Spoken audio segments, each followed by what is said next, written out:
do circuito, como é que vai? Tudo bem? Saudade de vocês. Hoje é terceiro sábado do mês.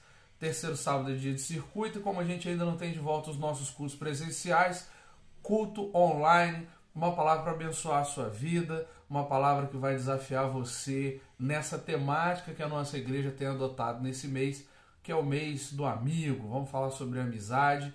Eu quero pedir para você ficar atento, não só à palavra, que eu creio que vai abençoar a sua vida, mas ao final dessa palavra nós vamos ter dois avisos importantes e eu quero a sua atenção para esses avisos. Amém? Antes, deixa eu orar por você, pedir a Deus que abençoe a sua vida.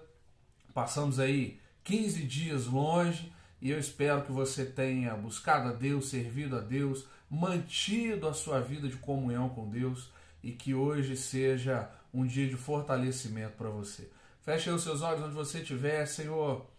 Guarda-nos, cuida de nós, abençoa-nos nessa reta final de isolamento, nessa reta final de pandemia, que o Senhor esteja conosco, cuidando de nós, nos abençoando, protege-nos, ó Deus, desse vírus, cuida das nossas vidas, abençoa, Deus, as famílias que precisam de renda nesse tempo estranho, difícil, e que todos nós, ó Deus, estejamos debaixo da Tua proteção, debaixo da Tua graça, debaixo da Tua bondade, em nome de Jesus. Amém. Eu quero falar com você então hoje sobre amizade. Eu vou usar o texto clássico para falar de amizade com você, a amizade de Davi e Jonatas. Primeiro livro de Samuel, capítulo 20. Eu vou ler com você alguns versículos, não vou ler o texto todo, o texto é grande, são 43 versículos, eu não vou ler esse texto todo com você. A nossa proposta nessas palavras online é que a gente tenha uma palavra objetiva, curta, que marque a sua vida e que te ensine alguma coisa. Leio então a partir do verso 1. Depois Davi fugiu de Naiote em Ramá. Foi falar com Jonatas e lhe perguntou: o que foi que eu fiz? Qual é o meu crime? Qual foi o pecado que cometi contra seu pai para que ele queira tirar a minha vida?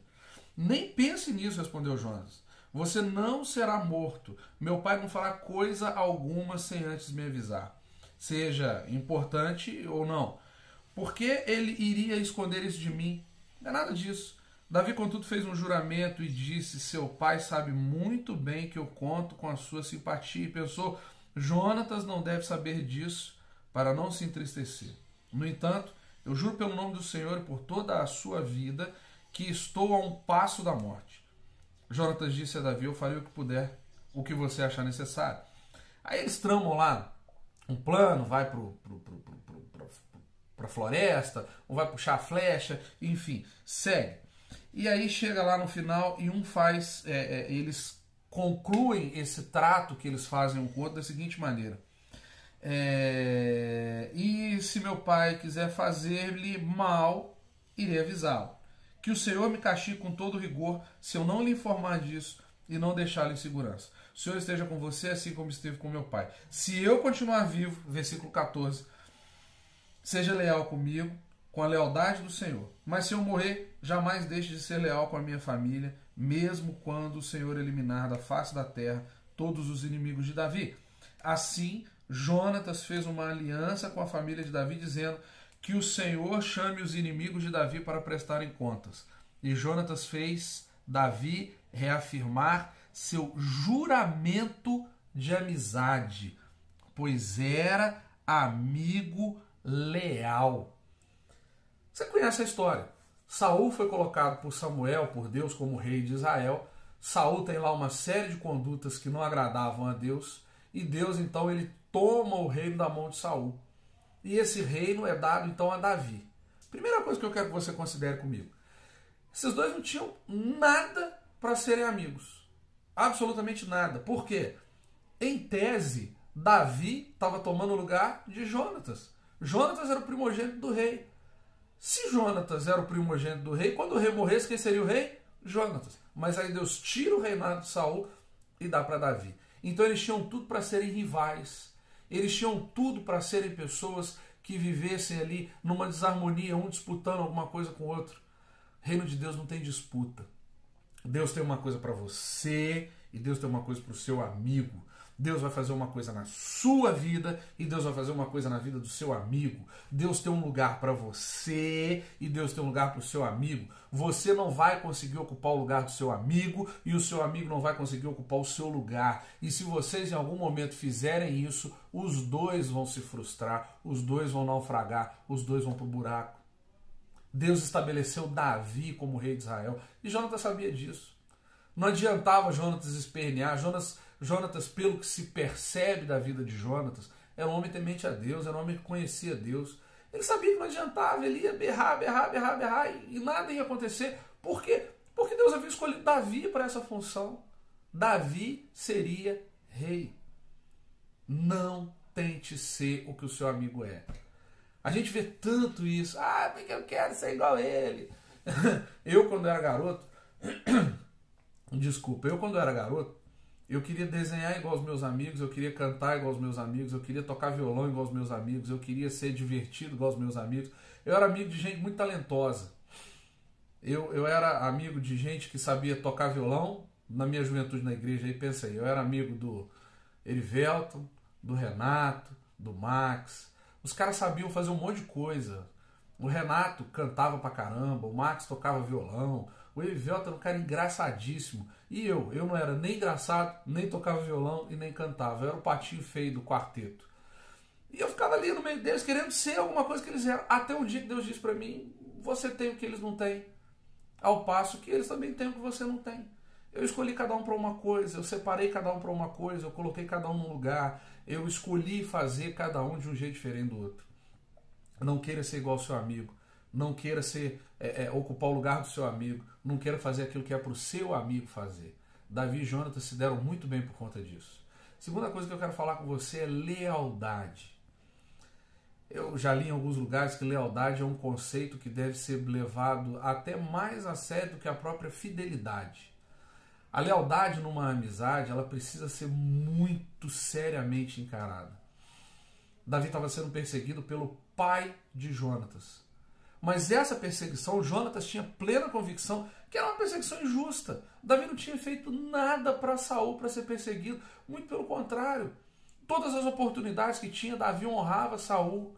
Todas as vezes que Davi podia, Davi demonstrava bondade com Saul. Davi tocava lá a sua harpa para que Saul fosse liberto dos demônios. Você acha que Davi sabia, ele já tinha sido ungido rei. Samuel já tinha ungido ele rei lá atrás. No entanto, Davi nunca chegou na cara de Saul falando assim, aí, ô trouxa, daqui a pouco você vai morrer, sabe quem vai mandar nisso tudo aqui? Sou eu. Davi nunca fez isso.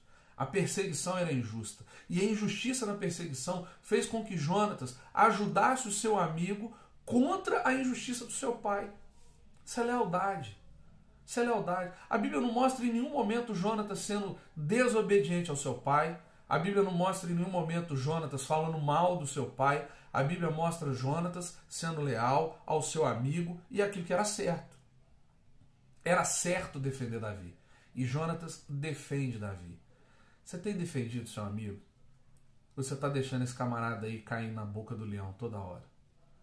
Você tem defendido esse cara? Você tem defendido essa menina? Isso é mais normal às vezes entre as meninas, né? As meninas se defendem com mais unhas e dentes, os meninos já são mais polidos. Eu tenho o costume de defender os meus amigos. Os meus amigos têm defeitos, mas só pra mim. Se você for falar do meu amigo, eu vou ficar chateado com você. Não gosto, são meus amigos. Eu sei dos defeitos deles, sou amigo deles, eu sei dos defeitos deles mais que vocês. Mas eu não gosto, porque eu sou leal aos meus amigos. É óbvio que eu tenho críticas a fazer, não só aos meus amigos, mas a minha esposa, a minha filha, a mim mesmo, aos meus pais. Todo mundo tem crítica em relação a todo mundo. O que a gente precisa é fazer com que essas críticas sejam leais, com que essas divergências sejam leais. Você não gosta do jeito que seu amigo postou lá uma foto no Instagram, ao invés de sair comentando com todo mundo, que fotinha ridícula, hein? Fala com ele, pô. Pô, mandou mal naquela foto lá, hein, velho.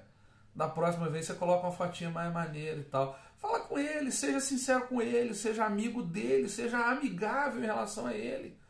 Porque é disso que a gente precisa, de amizades leais. Amizades leais. Se eu sou amigo, vou colocar um exemplo aí, vamos lá. Eu sei que o Stelo e o Daniel são muito amigos, né? Aí você imagina o Stelo falando mal do Daniel comigo, eu falando mal do Stelo com o Daniel. É um negócio que não cabe.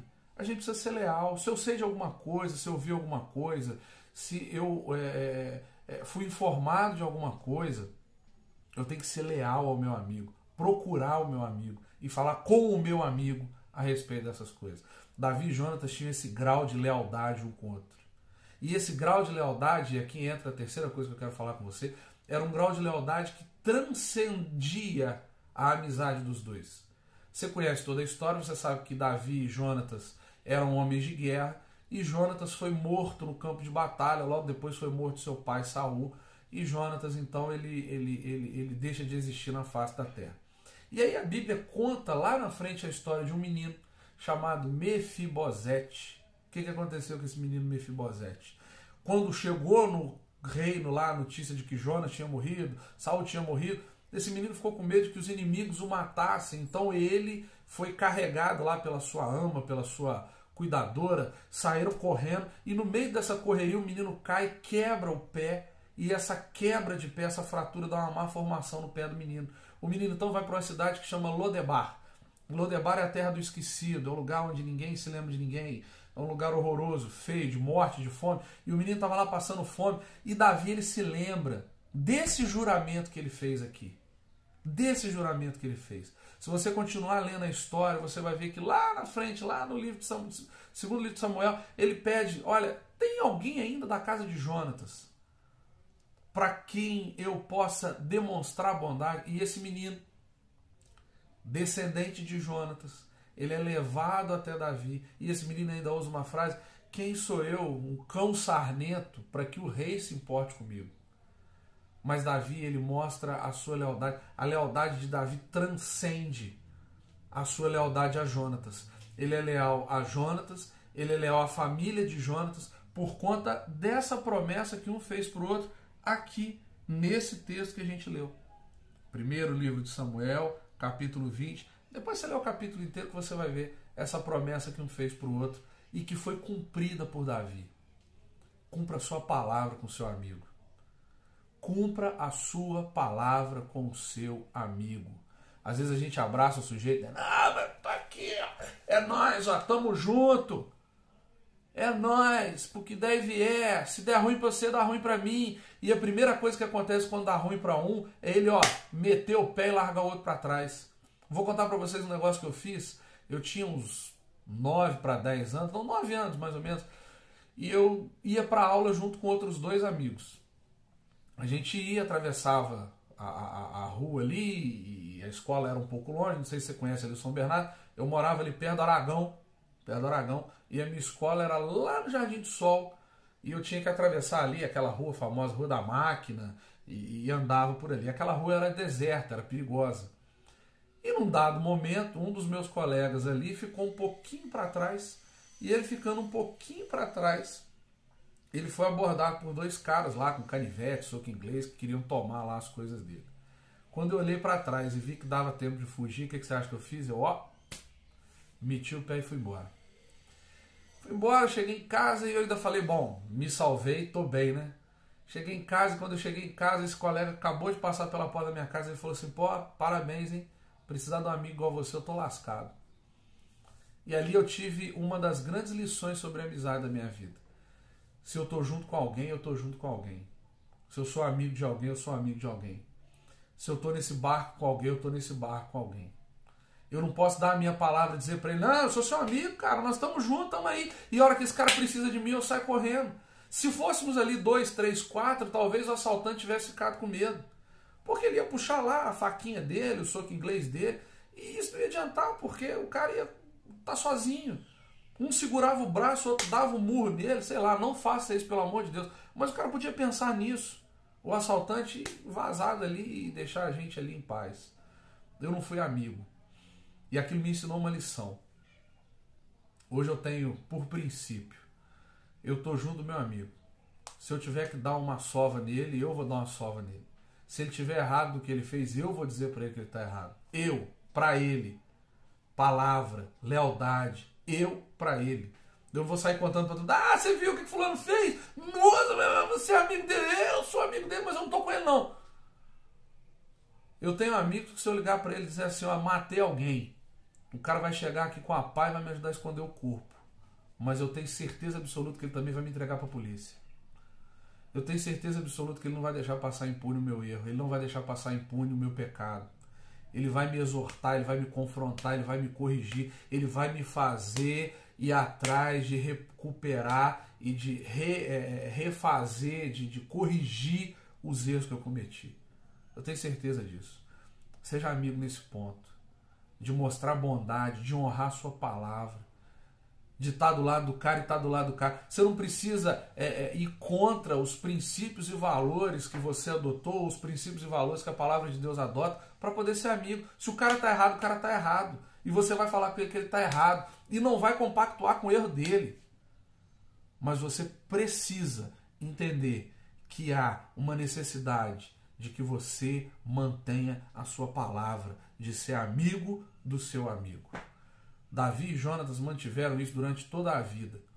Jonatas morre precocemente no campo de batalha, Davi continua sua vida, mas Davi mostra bondade a Mefibosete, que era descendente de Jonatas, neto de Saul, filho de Jonatas. E eu espero que você aprenda isso, entenda isso. Nessa época aí, principalmente as meninas, né? Menina que é assim, enquanto a menina hoje, amanhã ela já é miga. Os meninos já é um pouco mais difícil, o homem já é meio bobão. Mas menina não, menina é mais fácil de ter amizade. Oi, amiga. Enfim, tem nada de errado em ser amigo de ninguém, tem nada de errado em fazer amizade fácil, tem nada de errado em fazer amizade rápido, desde que você seja leal, desde que você mantenha a sua palavra, desde que você saiba o seu lugar nessa amizade e o lugar do outro nessa amizade, e que haja um respeito a tudo isso. Ah, e óbvio, a amizade que não respeita a palavra de Deus não é amizade. As más conversações corrompem os bons costumes. Para onde seu amigo está te levando? Não tem como você falar de amizade para crente sem fechar o assunto com isso.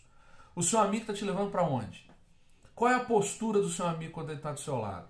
O seu amigo fala mal da sua liderança, do seu pastor, da sua mãe, do seu pai. Eu conheço amigo que fala mal de mãe e pai do outro. Repara só no texto. O pai de Jonatas estava tentando matar Davi. E Davi ele fala assim, olha, eu não sei o pecado que eu cometi, Jonatas. Para o seu pai está querendo me matar. Repara a postura. Davi não chega assim, o seu pai é aquele retardado, idiota, maluco, aquele doido varrido, está querendo me matar. Ó, você segura o seu pai lá, senão eu vou dar na cara dele, hein? Foi assim que Davi fez? Não, Davi deixa até isso de exemplo para nós. Davi é respeitoso com o pai de Jonatas, mesmo sendo alvo dele. Se a sua amizade não é respeitosa com seus pais, se a sua amizade não é respeitosa com a sua liderança, se a sua amizade não é respeitosa com o seu patrão, se a sua amizade não é respeitosa com seus professores, então trate essa amizade com o devido cuidado, porque ela tem um objetivo. E esse objetivo muitas vezes é trazer você para o lado dela, e o lado dela pode ser que não seja o lado certo. E ainda que seja o lado certo, se ela for contra a autoridade, se ela for contra os seus pais, principalmente, ela com certeza está errada. Cuidado com isso.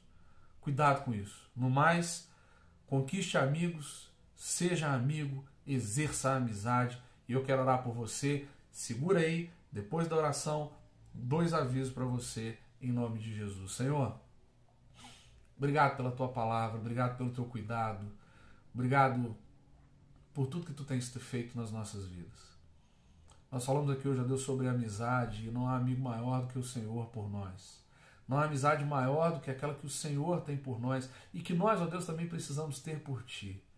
Que sejamos amigos, que caminhemos juntos, que estejamos, ó Deus, lado a lado, mas que também, ó Deus, aqui nessa terra, sejamos leais aos nossos amigos. Tenhamos, ó Deus, amor, convicção e estar ao lado dos nossos amigos. Faz, ó Deus, em nome de Jesus, com que a Tua palavra permaneça, com que a Tua graça seja sobre nós e com que as nossas amizades sejam abençoadas e guardadas pelo Teu Santo Espírito. Cuida de nós, em nome de Jesus.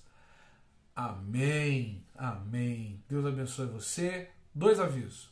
Primeiro deles, nós estamos programando para o sábado, 1º de agosto, a volta dos nossos cultos presenciais. Já fizemos isso antes, mas o prefeito vetou a ida a reuniões desse porte e eu conversei com o pastor sobre isso. Nós estamos lidando com jovens, nós estamos lidando com adolescentes e nós precisamos ensinar jovens e adolescentes a serem prudentes e obedientes. Eu não posso ficar inflamando você. Vamos pro culto! Oh, vamos lá, vamos lá! Eu sei que eu tenho aí os meus meninos mais novinhos, Gustavo, Iori, Vitória, Maria Antônia, Kaique, Yasmin, esses mais novinhos. Eu não posso ficar inflamando você. Ei, vamos lá, vamos pro culto. Aí você vai lá, perturba seu pai. Pai, eu tenho que ir no culto, eu tenho que ir no culto, eu tenho que ir no culto. O Diogo falou, o pastor falou. Aí você vai pro culto. Sei lá, Deus que nos livre. Encontra lá na igreja com alguém que está com vírus. Pega o vírus, leva o vírus para casa. E aí pegou o vírus onde? Na igreja. Precisamos ser responsáveis. Entre cuidar da sua vida e levar você para a igreja, eu prefiro cuidar da sua vida. Prefiro que você seja saudável, tenha saúde, não se exponha a riscos desnecessários. Mas as nossas autoridades estão entendendo que já começa a se fazer possível a alguns encontros. Em sendo possível, primeiro sábado de agosto, salvo engano, 1º de agosto, nós teremos o nosso encontro presencial. Amém? Vocês vão ser informados nas redes sociais, WhatsApp, Facebook, telefone, um vai falar com o outro. Fique tranquilo que você não vai ficar a par disso, à margem disso. Segunda coisa, nós estamos iniciando, junto com algumas juventudes das igrejas de Nova Vida do Brasil inteiro, um movimento para que a gente tenha encontros periódicos, sejam presenciais ou virtuais. Inicialmente são encontros virtuais, porque é o que está sendo possível fazer. Então, se liga aí, você que é do circuito, você vai ser comunicado, você vai ser chamado a participar disso de alguma forma. Infelizmente, eu não tenho como envolver todo o circuito nesse primeiro momento, mas o circuito vai estar lá representado, o circuito vai estar lá exercendo de alguma forma alguma coisa vai ser feita pelo circuito, e eu creio que esse movimento é um movimento que vai abençoar muito as nossas vidas. Esse ano talvez nós tivéssemos aí, por volta de julho, agosto, um grande encontro das juventudes das igrejas de Nova Vida do Brasil. Eu acho que seria uma festa, seria muito bom, seria um momento muito interessante para nós, mas lamentavelmente por conta da pandemia a gente não vai conseguir fazer isso. Se não vamos conseguir fazer isso presencialmente, vamos nos valer da tecnologia para fazer isso. Então, fica ligado, nós vamos informar para vocês aí ao longo dos próximos dias. Vamos ter uma reunião nos próximos dias, os líderes de juventude, para poder falar sobre isso. E esse encontro ele vai ter proporções nacionais. A Nova Vida do Brasil inteiro vai se reunir, e eu estou com uma expectativa muito grande no coração em relação a isso, porque eu creio que esse pode ser um divisor de águas para nós. Você percebe que se você não tem live nossa, se você não tem uma palavra nossa, você tem aí palavras boas da Lagoinha, você tem palavras boas lá do One, você tem palavras boas aí de uma série de pessoas que você pode ouvir e saber que são servos de Deus. Mas a Nova Vida ainda é meio tímida nesse sentido. Então eu espero em nome de Jesus que, com todo o talento que nós temos, porque a Igreja Nova Vida é um celeiro, é um lugar de gente muito talentosa, muito boa de serviço. Se nós somos assim em Juiz de Fora, que é um lugar restrito, você imagina no Brasil inteiro quanta gente boa a gente tem por aí. Então essa gente boa que a gente tem, essa gente talentosa que a gente tem, vai se unir em prol da Igreja de Nova Vida, da juventude da Igreja de Nova Vida, e nós vamos ter um encontro aí periódico, virtual, para a gente poder amadurecer um encontro físico, para a gente fazer aí um intercâmbio de juventudes e ter isso com uma frequência cada vez maior. Então fica ligado, porque isso vai ser informado para você nos próximos dias.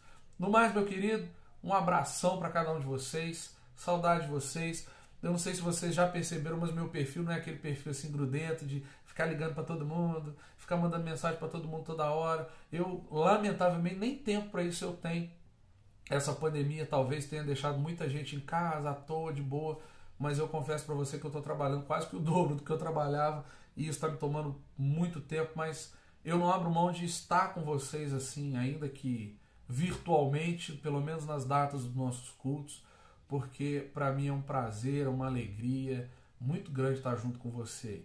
Espero em nome de Jesus que você tenha sido abençoado por essa palavra, espero que a sua semana seja uma semana abençoada, espero que você, no dia 1º de agosto, no primeiro sábado de agosto, querendo Deus e deixando o prefeito, a gente esteja junto lá na igreja para poder fazer um culto de louvor a Deus lá. No mais, um abraço, Deus abençoe abundantemente. Bom final de semana. Até mais. Beijão para todo mundo. Tchau.